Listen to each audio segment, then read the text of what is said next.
Sir, মূত্রাশয়ের জনিত সমস্যা যাদের রয়েছে তখন আসলে প্রাথমিক অবস্থায় কি কি টেস্ট আপনারা করতে দেন, কিভাবে নির্ণয় করেন যে তার মূত্রাশয়ের বা মূত্রথলির কোনো সমস্যা রয়েছে? সাধারণত আমরা যেটা করি যে কেউ যদি এরকম হয় যে হিমাচুরি নিয়ে আসলো, যে প্রস্রাবের সাথে রক্ত নিয়ে আসলো, একবার বা দুইবার তার এরকম বিগত 2-3 মাসে হয়েছে, তা আমরা আসলে প্রথমে একটা রুটিন মাইক্রোস্কোপিক এক্সামিনেশন ইউরিন আরএমই করতে দেই।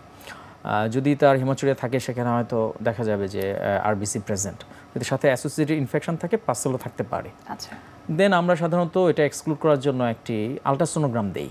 তো আলট্রাসোনোগ্রাম এটা আমরা দেখি যে আলট্রাসোনোগ্রামটা কেইউবি প্রোস্টেট যদি মেলের ক্ষেত্রে হয়, এমসিসি উইথ পিভিআর, মানে হচ্ছে কিডনি নালী, ইউরিনারি ব্লাডার এবং পুরুষের ক্ষেত্রে প্রোস্টেট এবং আদার ইয়েতে কোনো অ্যাবনর্মালিটি আছে কিনা স্পেসিফিক্যালি বলে দিই, আলট্রাসোনোগ্রামে স্পেশাল অ্যাটেনশন হিসেবে বলে দিই।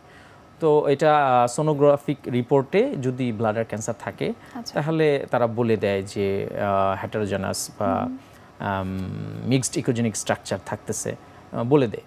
তো এখানে আলট্রাসোনোগ্রাম একটা ভালো রোল প্লে করে।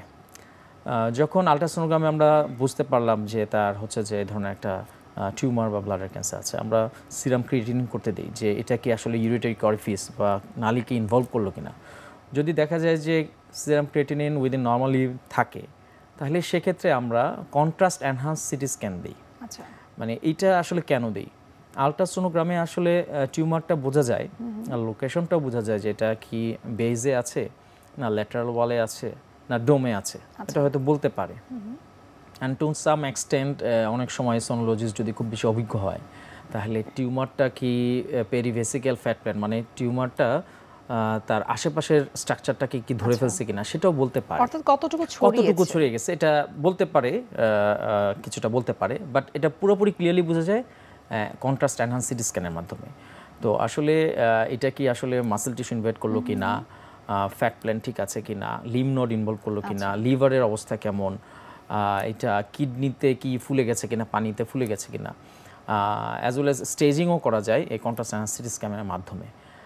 এবং আমরা যখন দেখি যে না কিডনির নালীতে পানি চলে আসছে বা কিডনিতে পানি চলে আসছে বা এটা অনেক দূর ছড়িয়ে গেছে, সেক্ষেত্রে আমরা কিছু স্টেজিং ইনভেস্টিগেশন দেখি যে আসলে এটা কতটুকু ছড়িয়েছে। আচ্ছা, তো সেক্ষেত্রে আমরা অনেক সময় চেস্ট এক্সরে করতে দিই যে সেখানে কোনো মেটাস্ট্যাটিক ফোকাই আছে কিনা, লিভার ফাংশন টেস্ট করতে দিই। অর্থাৎ আপনারা ধাপে ধাপে টেস্টগুলো আমরা করি সাধারণত। আমরা আরো বিস্তারিত জানবো আপনার কাছ থেকে, তবে তার আগে আমরা একটু দেখে নিচ্ছি আমাদের স্বাস্থ্য প্রতিদিনের নিয়মিত আয়োজন কি খাবেন কেন খাবেন এই সেগমেন্টে।